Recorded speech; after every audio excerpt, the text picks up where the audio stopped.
Hello dear students. मेरा नाम अनिल कुमार श्रीवास्तव है। आज मैं जिस विषय पर चर्चा करने जा रहा हूँ वह भारत सरकार द्वारा यानी मोदी सरकार द्वारा भेजे जाने वाले विदेश भेजे जाने वाले 7 डेलीगेशंस का से रिलेटेड है, जो भारत में ऑपरेशन सिंदूर की कामयाबी और पाकिस्तान की हिपोक्रेसी को उजागर करेंगे।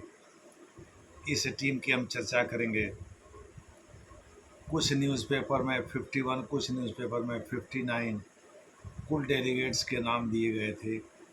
तो 51 ही मान लीजिए आप, 59 आज तक तो 59 दिखा रहा था। कुछ जगहों पर 51 था, ज़्यादातर जगहों पर एक्चुअली 51 ही था। और इनमें से 7 टीमों का गठन किया गया। 7 टीमों की कमान 7 लोगों को सौंपी गई, जिसमें से बैजयंत जय पांडा पहली टीम का नेतृत्व करेंगे। दूसरी टीम का नेतृत्व रविशंकर प्रसाद करेंगे। तीसरी टीम का नेतृत्व एकनाथ शिंदे करेंगे, जो शिवसेना के हैं। बैजयंत जय पांडा देखिए ग्रुप ए का यानी पहली टीम का नेतृत्व करेंगे। ये सऊदी अरेबिया, कुवैत, बहरीन और अल्जीरिया की यात्रा करेगा। दूसरी team UK, France, Germany, Italy, Denmark और ईयू जाएगा। ईयू के अलग अलग देशों में जाएगा, चूँकि ईयू तो एक संगठन है। ये रविशंकर प्रसाद करेंगे। तीसरे डेलीगेशन का नेतृत्व संजय झा करेंगे, जो यूनाइटेड जनता दल यानी जनता दल जनता दल यूनाइटेड, जो कि बिहार में सत्तारूढ़ हैं, नीतीश कुमार जी उनकी पार्टी के हैं। ये जाएंगे Indonesia, Malaysia, south Korea, Japan और सिंगापुर। सलमान खुर्शीद और जॉन ब्रिटास जॉन ब्रिटास और अभिषेक बनर्जी इसी में शामिल हैं। अभिषेक बनर्जी तृणमूल कांग्रेस के वहाँ के चीफ मिनिस्टर के भतीजे हैं, यानी भाई के लड़के हैं। सलमान खुर्शीद साहब कांग्रेस के पूर्व वरिष्ठ नेता रह चुके हैं, विदेश मंत्री भी रह चुके हैं। और इसी में जॉन ब्रिटास सीपीआईएम के जाएंगे। सीपीआईएम के जॉन ब्रिटास हैं, जो कि इस टीम के हिस्सा होंगे। इसका नेतृत्व संजय झा करेंगे।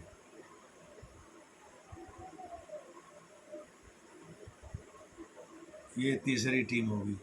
चौथी टीम के एकनाथ शिंदे हैं, जो कि एकनाथ शिंदे के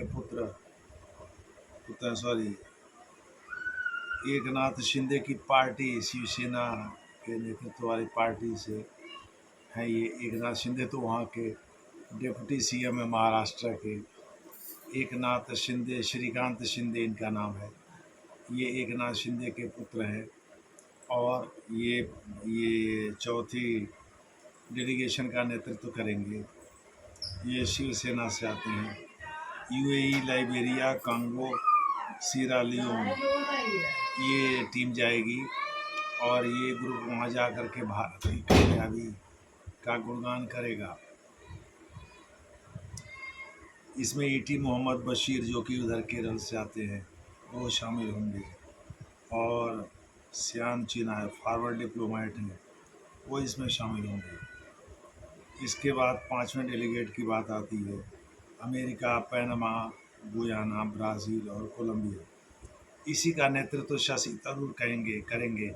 आपको पता ही होगा कि यूनाइटेड नेशंस के अंडर सेक्रेटरी जनरल रह चुके हैं। और भारत में जब कांग्रेस का यूपीए का शासन था, तो उस समय ये भारत के विदेश राज्य मंत्री भी थे, शशि थरूर साहब। तो ये अमेरिका, पनामा, गुयाना, ब्राज़ील और कोलंबिया जाएंगे। इनमें से ज़्यादातर लातिन अमेरिकी देश हैं। उसके बाद से 6वें डेलीगेशन का नाम आता है। ये स्पेन, ग्रीस, स्लोवेनिया, लातविया और रशिया जाएगा। ये कनिमोझी करुणानिधि, जो कि डीएमके की एमपी भी हैं और एम करुणानिधि की पुत्री हैं। एम के स्टेलिन की सौतेली बहन है, जो कि इस समय डीएमके के चीफ हैं। सॉरी, पानी इसके बाद हम ले लेंगे। पानी थोड़ा पीना पड़ेगा, गले में 2-3 वीडियो डालने के बाद जो है दिक्कत आ जाती है। तो इस प्रकार से कनिमोझी करुणानिधि इसका नेतृत्व करेंगी। और 7वें डेलीगेट में सुप्रिया सुले होंगी, एनसीपी की लीडर हैं, शरद पवार की पुत्री हैं। ये जाएगा इजिप्ट, कतर, इथियोपिया और साउथ अफ्रीका। ये 7वां डेलीगेशन जाएगा। तो ऑल पार्टी डेलीगेशन है और इसमें सभी प्रमुख पार्टियों के नेता भी शामिल हैं। इसमें कांग्रेस से सलमान खुर्शीद, मनीष तिवारी और शशि थरूर शामिल हैं, जबकि और आनंद शर्मा, 4 लोग शामिल हैं। आनंद शर्मा का ही केवल नाम दिया था कांग्रेस ने, लेकिन उसके साथ साथ गौरव गोगोई का दिए, जिसे सरकार ने नहीं माना। गौरव गोगोई का नाम कट गया। ये इनके ससुराल पाकिस्तान में है, वहाँ के ईसाई महिला से शादी किया इन्होंने, तो गौरव गोगोई का नाम कट गया। किंग अबरार, बरार के राजा का नाम था इसमें, वो भी कट गया और एक और नाम भी कट गया। तो इस प्रकार से न सलमान खुर्शीद का नाम था, न मनीष तिवारी का नाम था, न आनंद शर्मा का नाम था। नहीं, सॉरी, आनंद शर्मा का नाम तो था। यानी सरकार ने जो 4 लोगों की लिस्ट मांगी थी कांग्रेस से, उनमें आनंद शर्मा का नाम था। तो आनंद शर्मा को ही बस लिया। अभी Anand Sharma pro communist government के सपोर्टर हैं और ये वास्तव में पाकिस्तान के प्रति हिमायत भी थोड़ी रखते हैं। जब कांग्रेस का शासन था तो अब इनकी मजबूरी कोई रही होगी, आते हैं हिमाचल प्रदेश से। लेकिन आनंद शर्मा विद्रोही गुट में जो G23 मिला बना था कांग्रेस से विरोध करने के लिए, उसमें शामिल हैं। फिर भी इनका नाम कांग्रेस ने दिया, तो कांग्रेस की मेहरबानी। और इनको नरेंद्र मोदी सरकार ने शामिल भी कर लिया। हालांकि किसी डेलीगेशन का अध्यक्ष नहीं बनाया, मेंबर के रूप में शामिल किया है। आनंद शर्मा जी को शामिल कर लिया, कांग्रेसी हैं। सलमान खुर्शीद को अपनी तरफ से शामिल किया है। मनीष तिवारी को अपनी ओर से शामिल किया। मनीष तिवारी से भी कांग्रेस चिड़ी हुई है और शशि थरूर से भी चिड़ी हुई। शशि थरूर से तो जब खड़गे के खिलाफ ये चुनाव लड़े थे अध्यक्ष का, तभी से चिड़ी हुई है, 2022 से ही चिड़ी हुई है। तो कांग्रेस आला कमान की मर्जी के बगैर इन्होंने चुनाव लड़ा था खड़गे के खिलाफ, जबकि खड़गे पर बर्दाश्त प्राप्त था कांग्रेस का, लेकिन शशि थरूर को नहीं था। खड़गे जीत भी गए। वही समय इंडियन नेशनल कांग्रेस के अध्यक्ष भी हैं, राष्ट्रीय अध्यक्ष भी हैं। तो शशि थरूर यानी इन 4 लोगों में से केवल आनंद शर्मा का ही नाम सुझाया था कांग्रेस ने। आनंद शर्मा को मोदी सरकार में शामिल भी कर, इस डेलीगेशन में शामिल भी कर लिया है, लेकिन किसी डेलीगेशन का अध्यक्ष नहीं बनाया है। और पार्टियों के तमाम नेताओं को इनका अध्यक्ष बनाया गया है, जिसमें बैजयंत जय पांडा और रविशंकर प्रसाद, ये बीजेपी के ही नेता हैं। बैजयंत जय पांडा तो उपाध्यक्ष हैं और रविशंकर प्रसाद पटना, उधर पटना साइड से एमपी भी हैं। तो इस प्रकार से पहले पूर्व में कानून मंत्री भी रह चुके हैं, इलेक्ट्रॉनिक्स मिनिस्टर भी रह चुके हैं। इस बार वो मोदी सरकार में शामिल नहीं हैं, तो इसी बहाने से ही थोड़ा सैर सपाटा भी हो जाएगा। तो जिन देशों में ये लोग जा रहे हैं, उन देशों में वो सबसे इम्पोर्टेंट रशिया है, जो कि भारत के साथ खड़ा रहा, और इसराइल का तो इसमें नाम ही नहीं कहीं है। हालांकि सऊदी अरेबिया की यात्रा पर खुद नरेंद्र मोदी जी गए थे, जो पहले ग्रुप का डेलीगेशन है, जिसमें बैजयंत जय पांडा जिसका नेतृत्व कर रहे हैं। कुवैत, बहरीन और अल्जीरिया ये सभी मुस्लिम कंट्री है, और नरेंद्र मोदी सरकार ने यहाँ बैजयंत जय पांडा को भेजना उचित समझा, जो भारतीय जनता पार्टी के उपाध्यक्ष बने, राष्ट्रीय उपाध्यक्ष हैं। इसके बाद दूसरे डेलीगेशन का नेतृत्व रविशंकर प्रसाद करेंगे, तीसरे का संजय झा करेंगे, चौथे का श्रीकांत शिंदे करेंगे, जो एकनाथ शिंदे के पुत्र हैं, पाँचवें का शशि थरूर करेंगे, छठवें का कनिमोझी करेंगे और सातवें का सुप्रिया सुले करेंगे। दरअसल सुप्रिया सुले जिस ग्रुप का नेतृत्व करेंगे, उसी में संभवतः मनीष तिवारी भी शामिल हैं।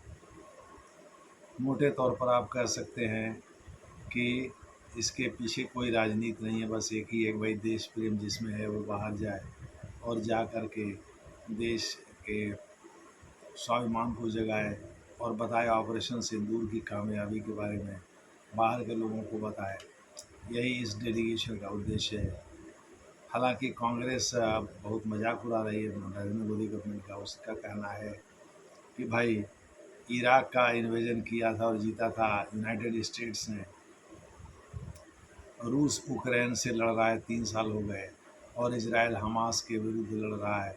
ईरान पर भी प्रहार किया उसने, हौती विद्रोहियों के खिलाफ लड़ रहा है, गाज़ा पट्टी में हमास के खिलाफ लड़ रहा है, और उधर लेबनान में उसने हसन नसरुल्लाह जैसे खूंखार आतंकवादी को भी, ग्लोबल टेररिस्ट को भी ख़त्म किया।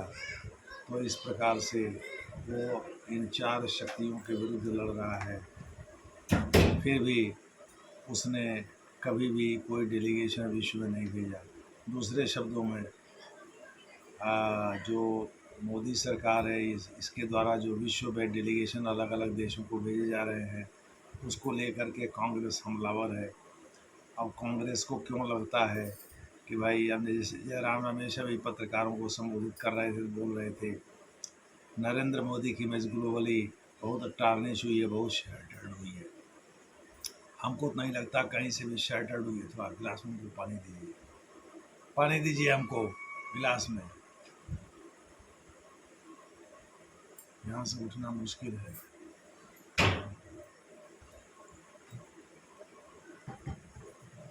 अभी पानी पी ले रहे हैं तब और बता रहे हैं।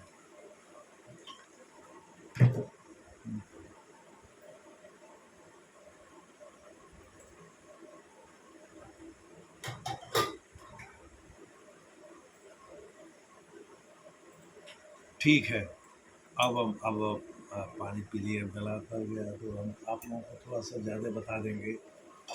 तो इस प्रकार से कांग्रेस ने मोदी सरकार पर हमला बोला है कि भाई ये 3 साल से अधिक हो गया यूक्रेन पर चढ़ाई किए हुए रूस ने आंशिक रूप से सफलता भी प्राप्त की है, लेकिन वो यूक्रेन के हिपोक्रेसी को उजागर करने के लिए विश्व में डेलीगेशन नहीं भेज रहा है।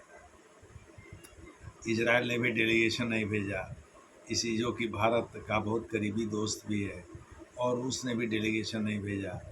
इसी प्रकार से कभी अमेरिका ने इराक का इन्वेजन किया था तो उसने नहीं भेजा। दूसरे शब्दों में कांग्रेस मोदी सरकार के डेलीगेशन भेजने की नीति को, जो कि डिप्लोमेटिक मूव है, गलत मान रही है। तो कांग्रेस को तो किसी भी तरह से मोदी सरकार की आलोचना करना है और अपने को एक नेशनल पावर अल्टरनेटिव के रूप में प्रस्तुत करना है। साथ ही मुस्लिम लोगों का वोट भी प्राप्त करना है, इसलिए कांग्रेस मोदी सरकार की आलोचना करती रहती है, लेकिन इससे कांग्रेस का कोई हला भला नहीं होने वाला है। उम्मीद है कांग्रेस मुंह की खाएगी आगामी चुनाव में भी, चूँकि लोग बहुत समझदार हो गए हैं। लोग देख रहे हैं कि कांग्रेस अनाप शनाप क्यों बोलती रहती है। उसका एक ही उद्देश्य है कि मोदी सरकार को सत्ता से बेदखल कैसे किया जाए।